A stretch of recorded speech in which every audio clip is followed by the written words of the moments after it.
Welcome to Pixelated Realms, your guide through the digital landscape, untangling the mysteries of your favorite titles and discussing the latest and greatest in video game fun. I'm your host, Alex Salerno, and alongside me is my brother Tyler and my good friend Dustin. How you guys doing today?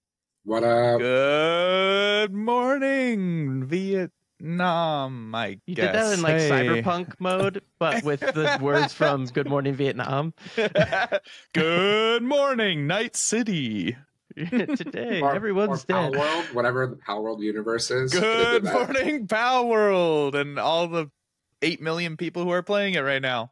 Yeah, is that what the universe actually is called? Like you're on the island of Palworld, or like? No idea. It's just the name of the game. Yeah. So today we're definitely going to be talking about Palworld. There's no way we're not going to be talking about that. Taking the video game world by storm. Pokemon World, you mean, right? Pokemon TM with guns. Palworld. Pokemon with guns. Are they going to get sued? The answer will not surprise you. It's probably a yes. But is the game fun? We'll also talk about that a little bit. We're also going to talk about the Ubisoft executive that says gamers need to get comfortable not owning their own games. So we don't agree. But before we dive in, we want to start by saying we really appreciate everyone that follows and subscribes to us. We post new episodes every Tuesday at 8 a.m. East Coast time on podcast services and YouTube. You can also find us on Instagram, Threads, and YouTube at Pixelated Realms Podcast. We really appreciate your support. We don't monetize, so that's the best way you can show your support. We really appreciate it. If you want to ask us a question or leave a comment, you can go to pixelatedrealms.org/ask. That's ASK. Leave us a comment, and we'll talk about it at the end of the show. Especially hateful comments about Alex's takes that are always bad. Somebody's got to have the hot takes. Let's just be honest. It's Someone's true, though. We love your guys' hateful comments on YouTube. It's very aggressive, but we love it. YouTube is. I also love the nice aggressive comments on Instagram. So yeah. Mm-hmm. I know. We were talking about this before the show. It's so funny. Instagram is like all these really nice comments. Oh, totally agree. We love your guys' show. Da da da da da. And YouTube is like, you guys are the worst. This is the worst opinion I've ever heard. Instagram clearly filthy casuals. YouTube. Your contrast. The contrast fuels me.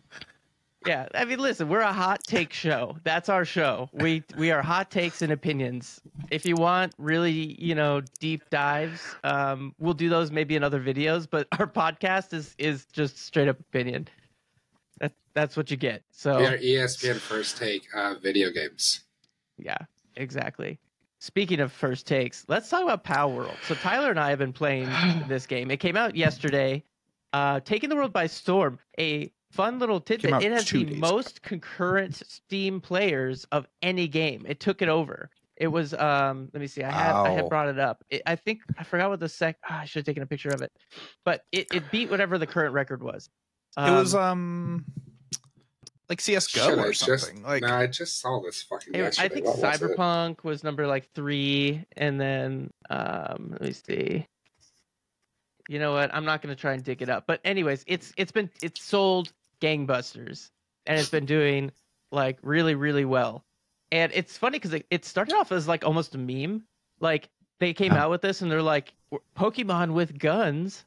And everyone's like, that's hilarious. That would be so funny. And then they're like, no, we're really doing it. And everyone's like, oh, okay, sure. You're gonna come out with that. And then they did.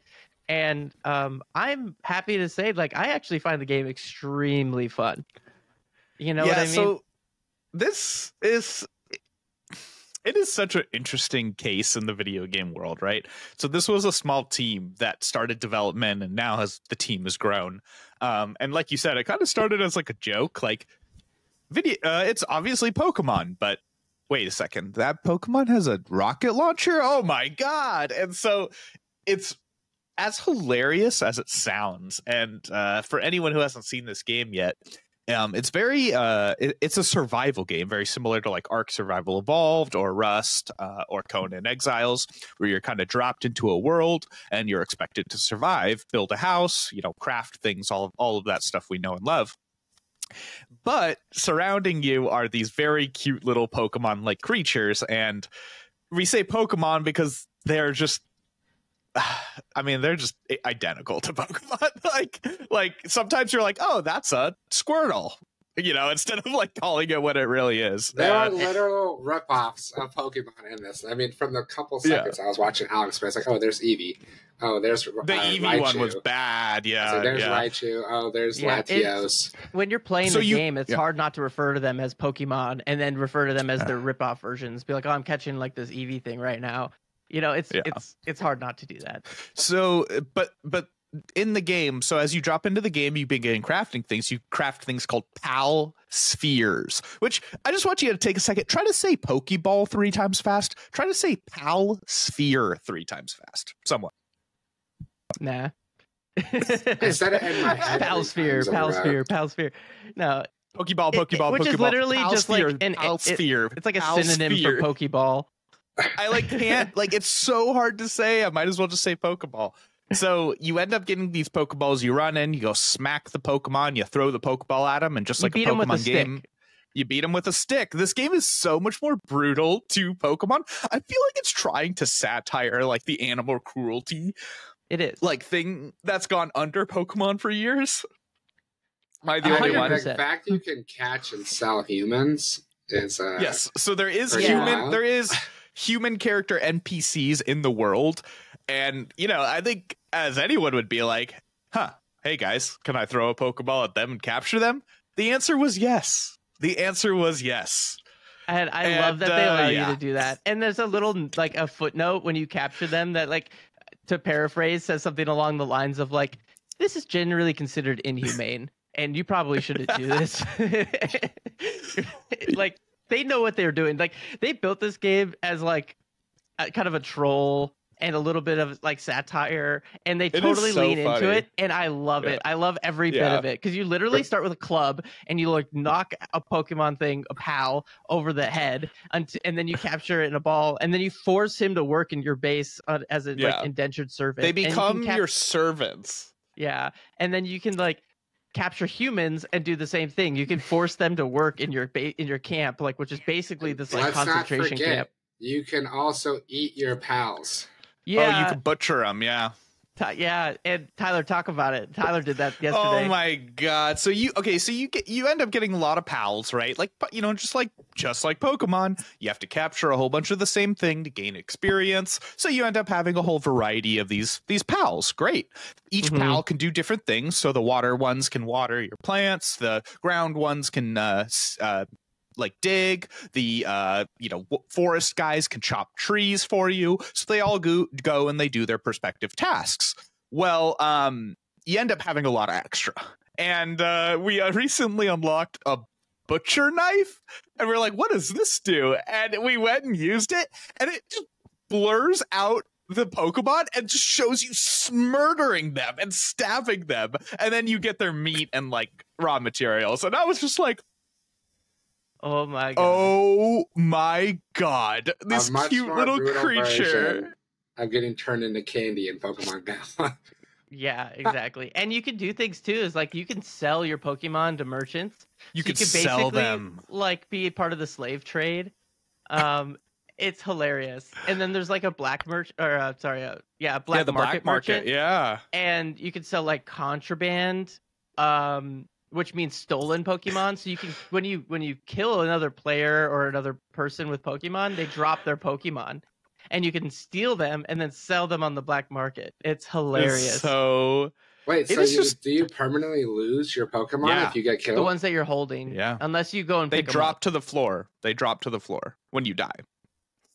So coveted. I can't even not say Pokemon when we're talking about this. And PAL just does not work. Yeah, so when I drop my pal, it's like, okay.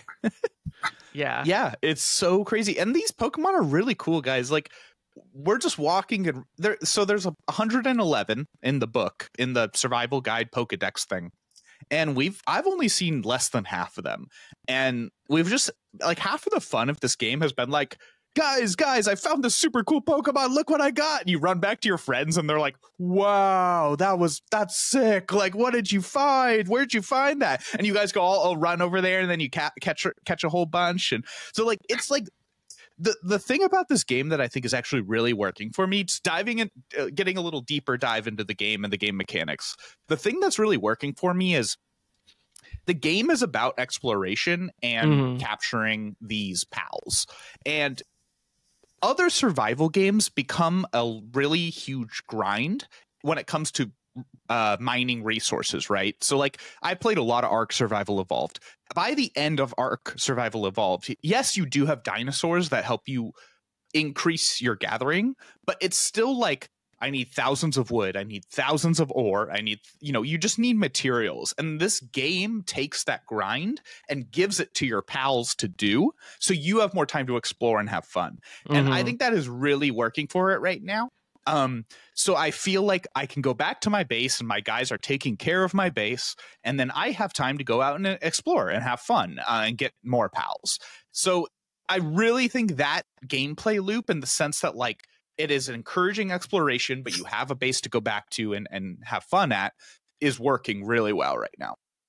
Yeah, and like, so we have a dedicated server with our friends, and we have, I don't know, what's it like? We had like 6 people on all at once, but I think we have a few more people in the server.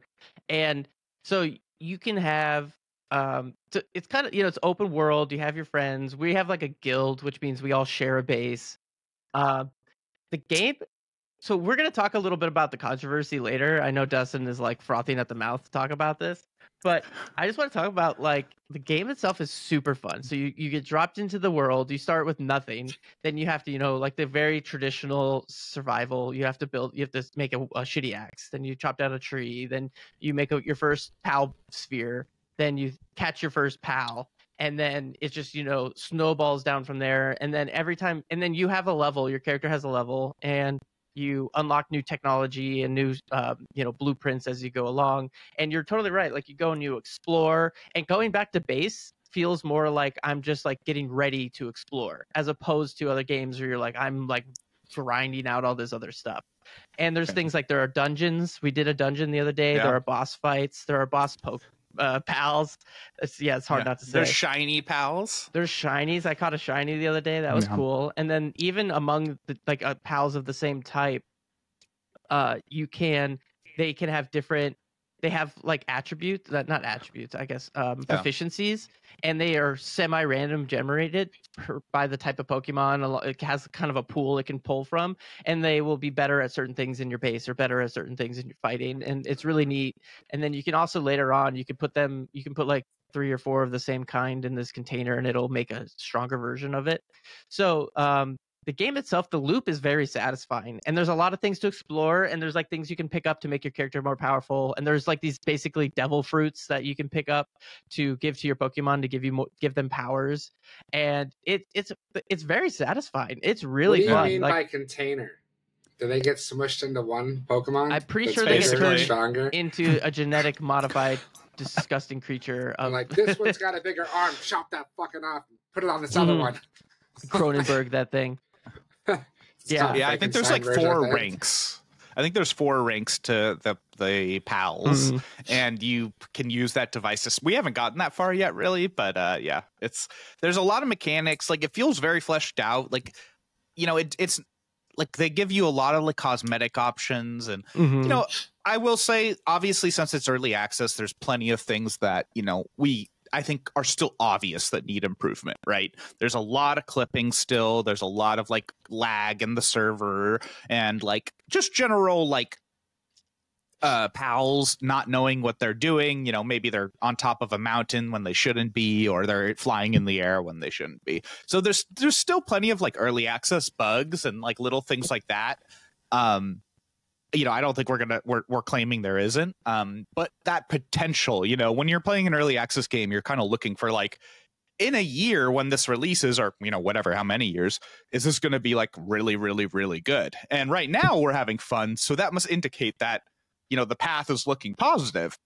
Now the big question comes back around and says, can this studio handle the amount of popularity that they have just been handed? They're a small team. They're a new studio. As far as I'm concerned, this is their first game. As far as I know, this is their first game. No, this is like their 4th or 5th game.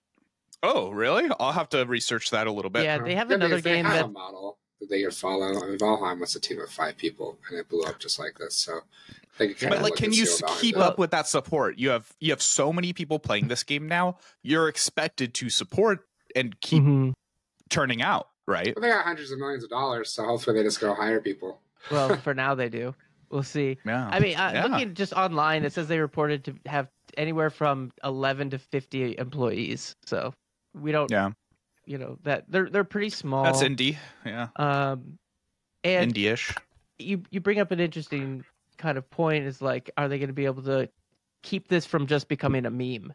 Right. That's the question I feel like everybody has in the back of their head. Is like, is this going to be fun for 2 weeks and then everybody forgets about it? Is this Fall Guys, right? Fall Guys blew up and then all of a sudden like fell off the face of the earth. Yeah. So. Exactly. You got to really be able to capitalize on that excitement and on the popularity. But if you're not ready for that, it's really hard to do so. And once you kind of lose it, it's gone forever unless you get really lucky again. Plus, they're going to lose like 75% of their revenue to Nintendo anytime. So, yeah.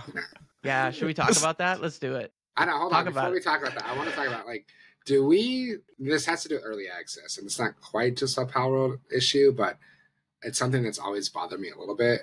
Is like, do we feel like early access is just an excuse to put out a game that's broken? Yes. Like you throw early access for the label most on part. it comes out.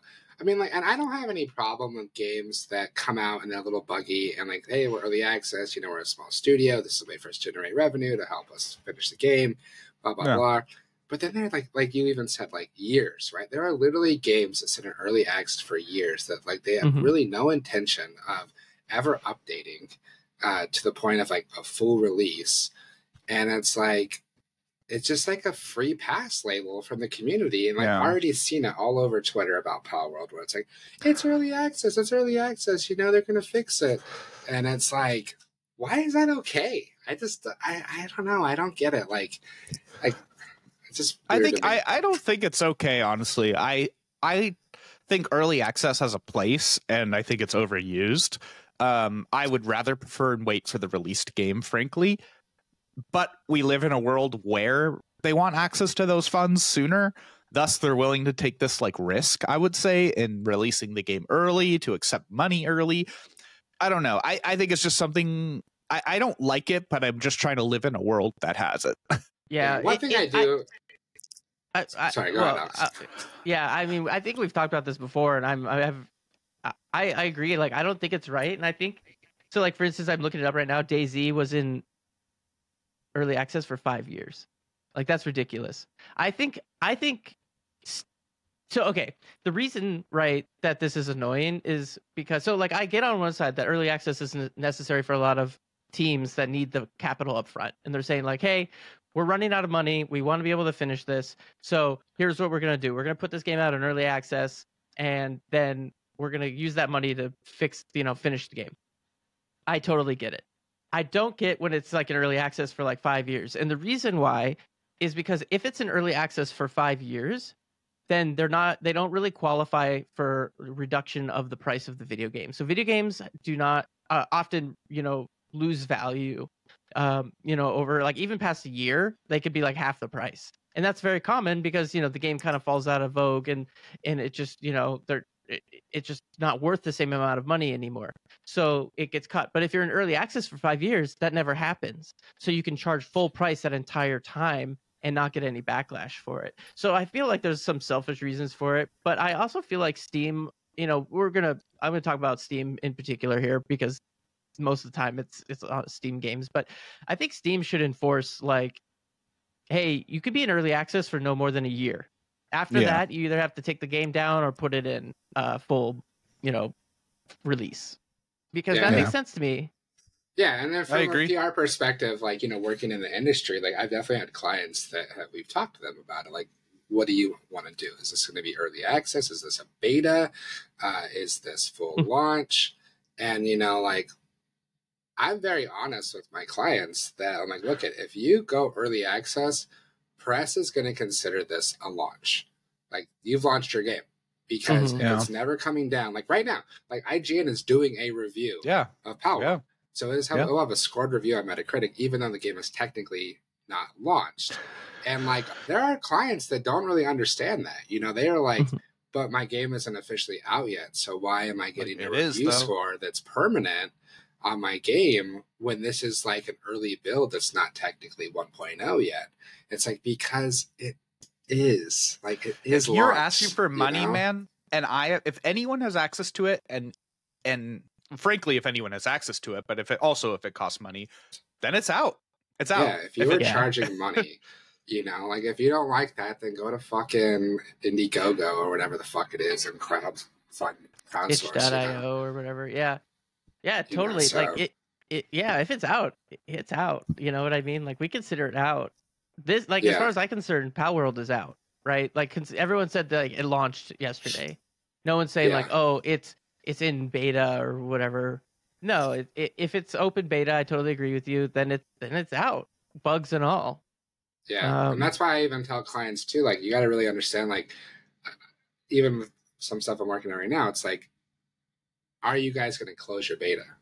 Like, is this like a 3-week beta, a 2-week beta, or are you going to just have this open forever and then launch eventually? Because yeah, it's a huge differentiator in terms of how you do launch strategy, everything. But yeah, if your game is coming out, available to download it, whether it's free to play and you're accepting money for gacha mechanics or you're paying for the game, like, that game is launched, you know. So all right, sorry. No, that's a great tangent. Although it's not a hot take, I do want to drop my opinion on one thing in Palworld. The character creator is so goofy.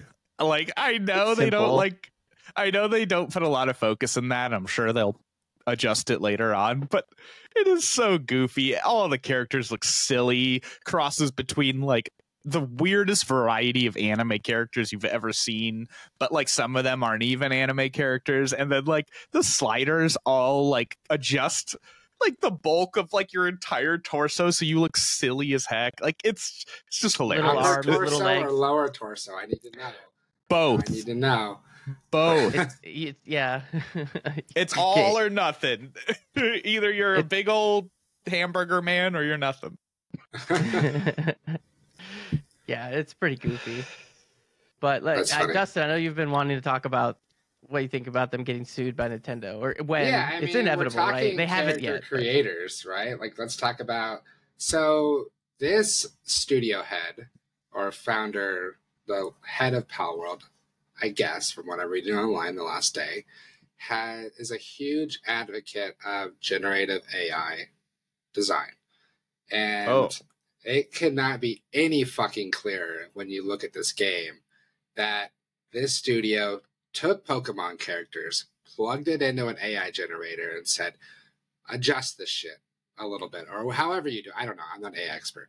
But they definitely started with a lot of Pokemon characters here and used AI to change the design slightly. I mean, I'm looking at a picture right here. I think I can do this really quickly. Wow, I didn't know that. That kind of sucks, man. That sucks. Could not be any more of a fucking copy of Lucario than you could ever have, you know? So I don't want to share screen too long, so I don't want to fuck up the video. But I mean, it's super clear. I mean, there's like Eevee clone, Raichu clone. I mean, I watched Alex play this game for 30 seconds, and I can name every fucking Pokemon almost that this was modeled after. I mean, I'll be honest. I don't like to hear that this is potentially AI generated. That's a huge blow for me. But like, also, like, I think it begs the question, like, how do we define like copying Pokemon? You know what I mean? Like, yes, they're just like cute little 3D creatures. So like, how do you define those polygons? Like, how do you copyright a polygon like that? And like, I get it. Like a small derivation on Charmander is probably, you know what I mean? Like, there's probably pretty strict guidelines of what constitutes copyright. Copyright is typically 25%. Like, you have to change something like 25%. Yeah, but how do you quantify that on like a 3D model of a thing like that? Like, if Nintendo can somehow prove that they took their character models, plugged it into AI, and reproduced their own characters, like, this company is fucked, dude. Then Palworld's done. Like, they are gonna like either they will lose probably minimum 50% of their revenue, because I have not read a piece of news coverage on this game or and very few tweets that do not reference Pokemon. So Nintendo is going to be able to say, this game is only popular because they stole our models. Every single piece of news coverage mentions us. Most social media mentions us. It's attracting Pokemon fans because of that connection to our brand. And then they stole our character models, which also drove in their player base. Yeah, that would be devastating. Fucking just gutted. And they'll have to completely revamp their character models, which it's early access, right? So like they can say, okay, yeah, like these were models that we used just to like get the game off the ground. We actually have new models we're planning to put in. If they were to settle with Nintendo, that'd probably be kind of the messaging I might like just very off the top of my head think of that they could go with. You know, something along those lines, like we didn't expect the game to blow up like this. Yes, like we used Pokemon models, like, but we were making our own in the background. But yeah, they will get absolutely destroyed by Nintendo. That's an interesting point of view, I think. And I think you're right. Like if it is what you said, and this guy's really that into AI use and they used Pokemon as like a base plate, I mean, they're going to get absolutely pounded. Which is a bummer because I still think it's a really good idea and I still think it's a fun game. So I think we need to keep our eyes close on this one.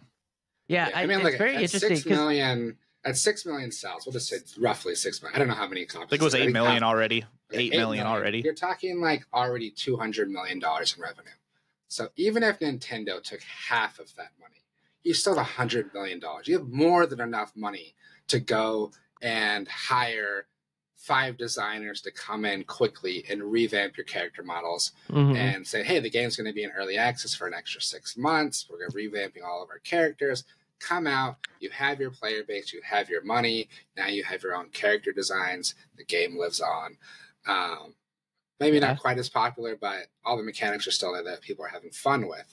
But I think that would be the smart thing to do, and we'll see if their pride gets in the way and they try and fight it to the end, because Nintendo hasn't really said anything yet, and that's interesting to me, which means I think that they're building their case. Cooking. Because their lawyers are fucking putting together their filing. Exactly. Says, pull this game off fucking Steam right now. Right, exactly. That would be crazy if like next week that happened. Oh my god. I wouldn't be super surprised. I would be disappointed. But so don't uninstall the game if you have it, because you won't be able to get it back. And it's going to be quite interesting to see what happens about it. And like, how do you know, at what point are they Pokemon and not just pals, right? And because there's been Pokemon clones in the past. I mean, think of Digimon, right? I mean, it's very similar. This one is obviously the closest we've had in a long time. So, you know, how do you define that this is a Pokemon? Is it art style? Is it the character, like, that's what it is. Physique? That's the only thing that you can really compare is if they used Pokemon models to generate if they prove that, they're screwed. If they you know, we're just speculating right now. We don't actually know. We're just saying based on their history, it's very possible. But if Nintendo can prove that they used AI on Pokemon, they are effed. I'm going to share my screen one more time really quickly. Sorry. But here's another. How do I? Oh shit! I can't do. Oh, hold on. I gotta open it because it's not letting me share my Discord screen.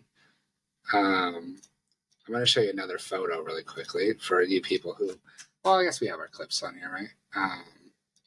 So this is a photo that I found where it actually shows and it's where they're talking about the AI generative tools, and it's like the eyes are fucking identical, like the mouth is identical, like. The rest of it obviously isn't, but like you can kind of tell they might have started over here and with some of these like design aspects, you know, and then kind of pulled it away. But yeah, I mean, it's definitely close, but does it meet that threshold? Right? Yeah. You said it was like, let's say 25%. I don't know if that was the actual or not, but like, let's say 25%. Know if that applies to art. I just know like there's copyright laws where it's 25%. Because to me, that looks like more than 25% different, even though it's very similar. Like, you can't deny that. But is it enough to be sued over? And listen, I have no doubt that at the end of the day, Nintendo's going to sue them, but I'm just very curious. They sue everyone. Yeah, they sue everyone. Nintendo's like Nike. They will fucking take you to court. Those are the two companies. They'll really take you to court over your like lemonade stand that has Mario's face on it for the sign. Like, so, but also it's kind of a bad look on them because it's like this company who has nothing to do with them created a better Pokemon game than they've made in years. Yeah, Because- and that's something I wanted to talk about a little bit too. It's like I don't think when that's I'm- fair. But go ahead, Al. I Go ahead, do. Tyler. I think we've been asking for a Pokemon game in this guise for years. And yeah, they started to kind of finally get there with the most recent editions of the game. But like, I don't know. It just felt like this. Go ahead. I say like all the games that they've come out with have always just been red blue clones, and not even that good ones. And there's no innovation in the last 20 years. There hasn't been any innovation in the Pokemon space. And it's like one company finally comes out and does it, and they're going to get sued for it. Yeah. And it shows the interest of a game like this, that 8 million people would pick it up first day. And so I think this should be a big kick in the butt to Game Freak and be like, look, man, you guys have been sitting on this IP for 30 freaking years. Like, please do something other than the same standard old game. And like, don't get me wrong, I liked the most recent like updates, the 3D and all that stuff, but like, I'm sorry, but like what the amount of changes should be greater for how long this franchise has existed, and Palworld is proving that. But isn't Palworld this like basically Pokemon was Arceus? I don't know how to pronounce it. Like Arceus, yeah. Arceus It's is similar open to world, like, Arceus. I mean, like, we got to remember, like, Pokemon is, like, geared towards, like, E for everyone, right? Like, you're never going to have the guns. You're never going to have the kind of stuff. Yeah, we're the able to guns put I'm in not this, really, like, into this considering. game. We Like, the haven't even survival gotten to the aspect- part with guns. Like, let's say, like, you put the survival aspect into Pokemon. Like, you know, cool. A lot of people fucking hate I hate fucking survival tactics. Like, or survival mechanics in games. Like, I hate base building. That's awful to me. Like, I don't want to have to feed my plants. Or cut down trees to build a house. But like, I do think like that last Pokemon game right there, like we're talking about, was definitely a big innovation step forward for them.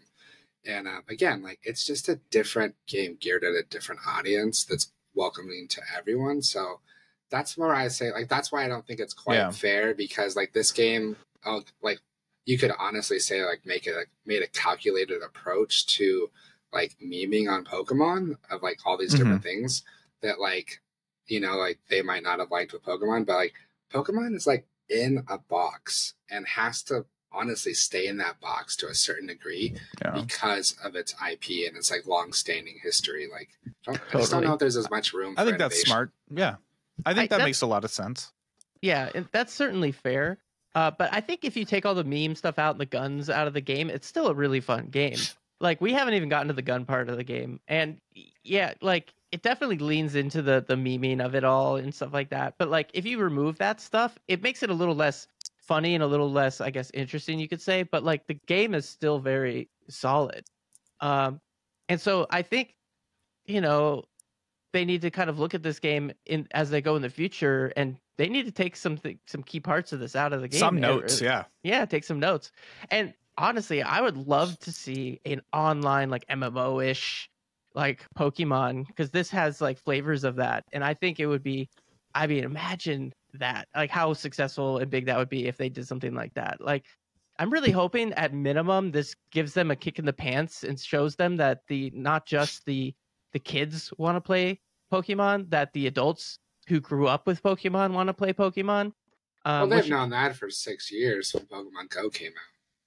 Yeah, but I don't think they cash in on it as much because kids don't have money as like, you know, everybody played do. Pokemon Go. Everybody and your grandma and your dog played Pokemon Go. My dad is 63 and he still plays Pokemon Go every day. So exactly. And he didn't even watch the fucking show. So well, awesome. Well, do we want to switch over to our Ubisoft news? I heard there was some news there in a ridiculous statement. Yeah, let's do it. Do you want to fill us in, Alex? Because I'm livid. Yeah, it is pretty upsetting. I have the article up right here. So, the name of the article is Ubisoft exec says gamers need to get quote unquote comfortable not owning their games for subscriptions to take off. Now, I think the context of this is a little unfair, but he basically says like if we're gonna like he's talking about the Ubisoft Plus service. And he's saying that like the subscriptions, which I read somewhere are like, I want to say it's like 10% of game sales are subscriptions. And So they're saying in order to increase that market share, that people need to not feel like they own I see. their games. So This it is is a little. honestly, sorry to cut you off. Do But it. just to add a little context, or like a little like extra for the listeners, like to me, this is Ubisoft's moment, like Blizzard, when Blizzard said, "You all You have got phones. You all have phones." Like what he's saying, what that guy said back then, 100% true. The way it was delivered, fucking Wrong. very poorly, and caused a lot of backlash. So go ahead and talk on this. I know, and I'm going to hit you guys with a question. Yeah.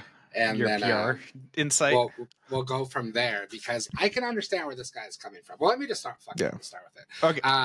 Wait, no. Let me be the counter argument first. Okay, and then you can destroy my argument. So from a casual point of view, like just a casual gamer who I don't know, man. I think this, like you said, Dustin, I think this looks worse than what he probably meant. And I know they're just going for a trendy headline. But also it's like,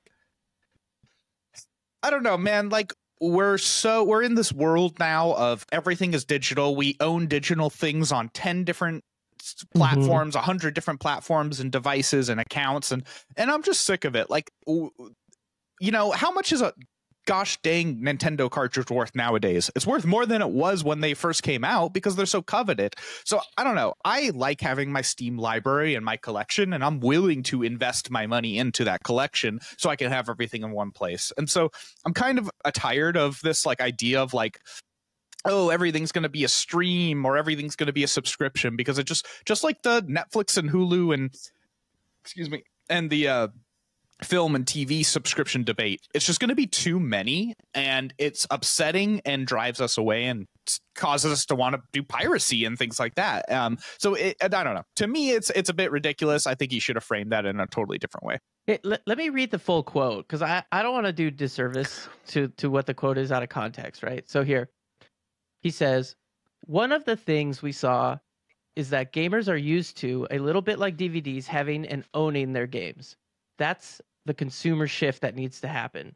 They got comfortable not owning their CD collection or DVD collection. That's a transformation that's been a bit slower to happen in video games. As gamers grow comfortable in that aspect, you don't lose your progress.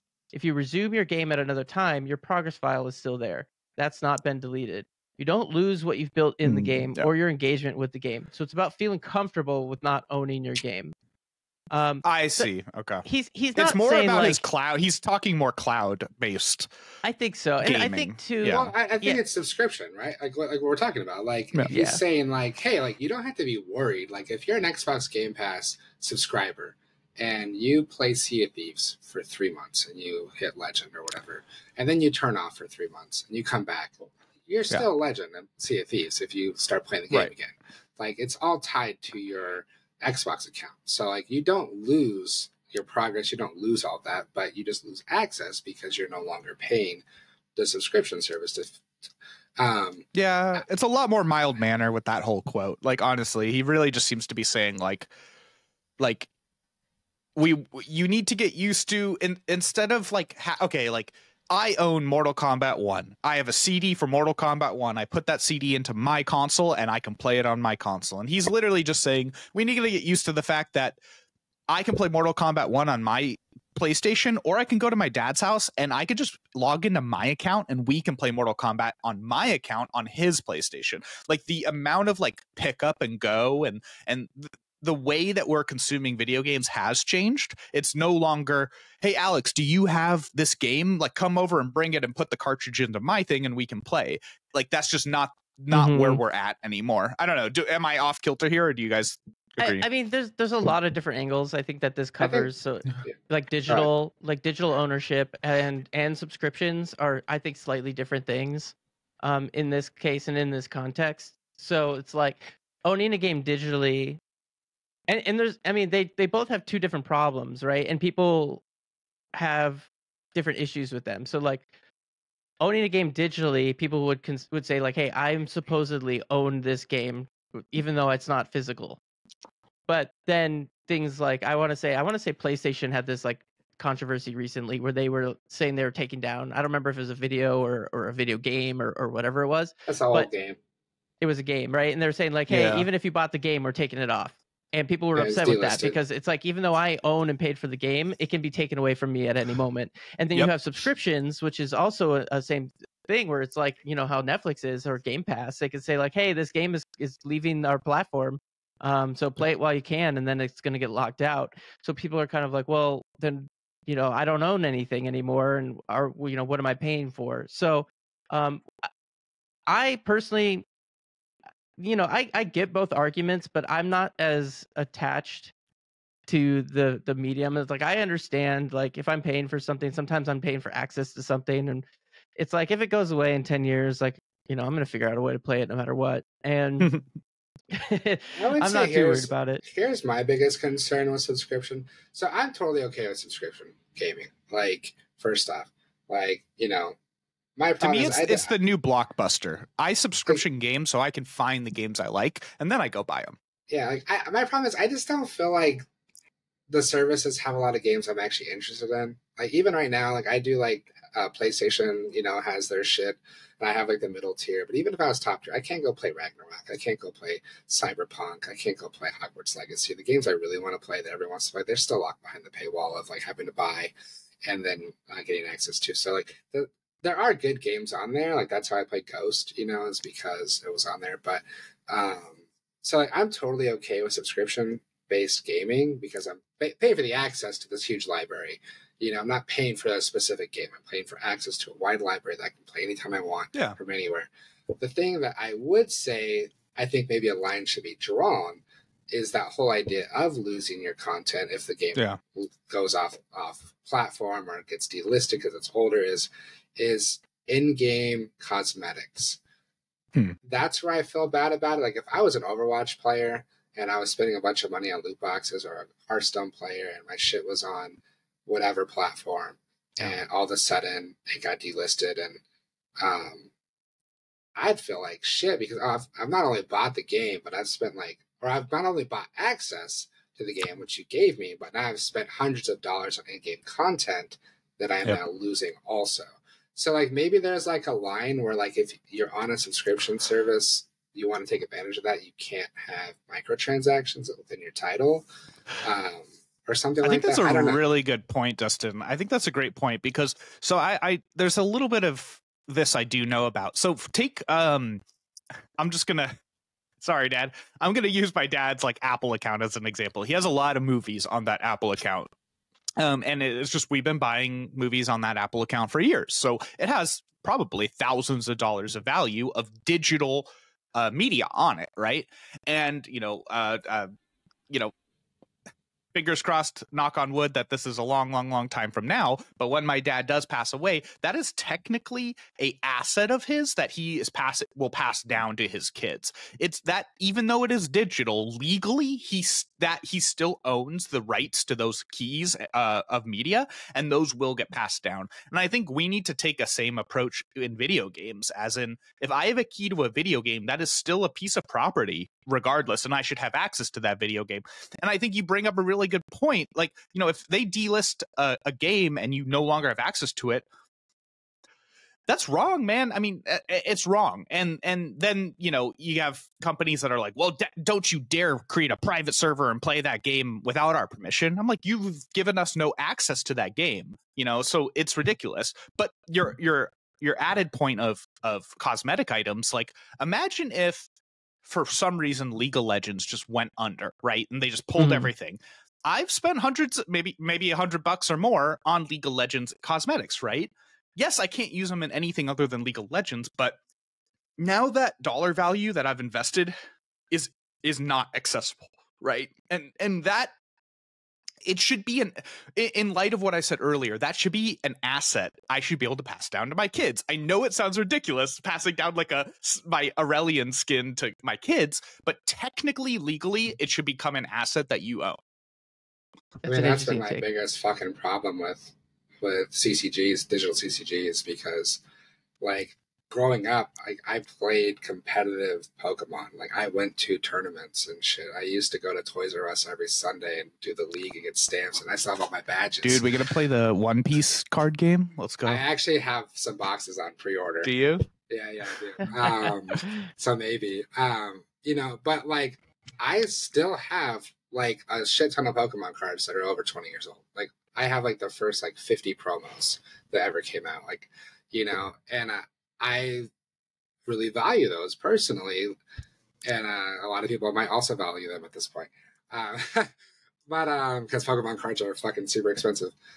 Um, but I always hated that, like, with Hearthstone, I would buy 60 packs. And I only did this once because I was fucking tilted about it.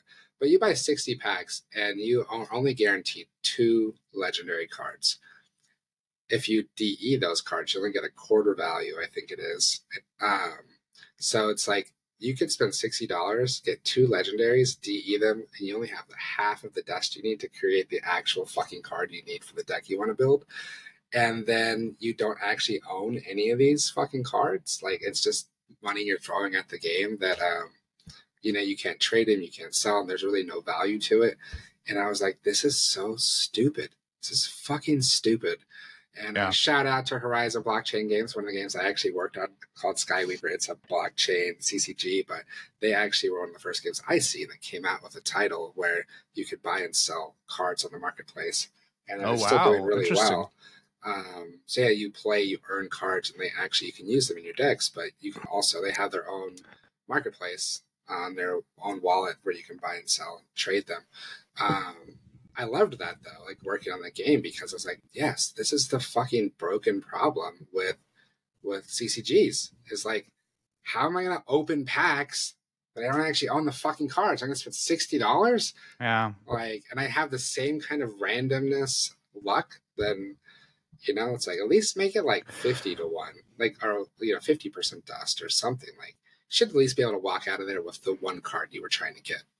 Like, but that's Jesus. the gamble, right? Like, I mean, that was the getcha before the getcha. That's it, like, gamble. That's the fucking. That is true. Alex and I have very early memories of Alex and I going to the store in Torrance, California, and picking up Pokemon card packs. I think my dad would let me buy 1 or 2, and at the time that felt like a lot. And I'm thinking back, I was like, those were $3. Like, come on, Dad, give me 1 more. I'm just kidding, Dad.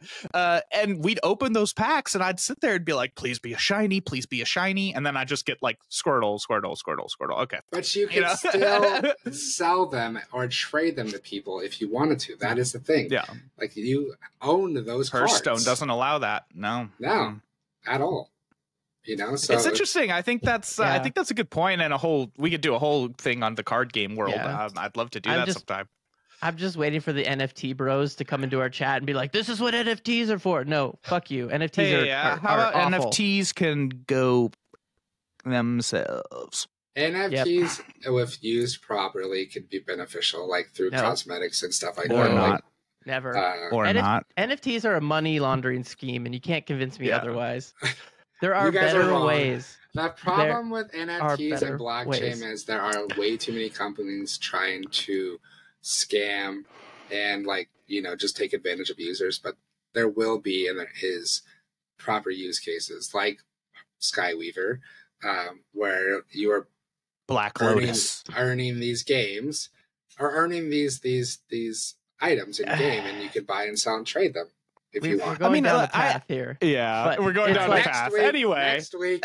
I know. I don't want to get Alex lit up on anything related to blockchain. So I know. I'm trying to hold my tongue. Because as a technologist, don't even start. Don't even Alex start. was trying to get me to buy Bitcoin at SDSU in 2013. He's like, have you heard of this digital coin called Bitcoin? And now I was like, no, I don't that's regret so it. Stupid.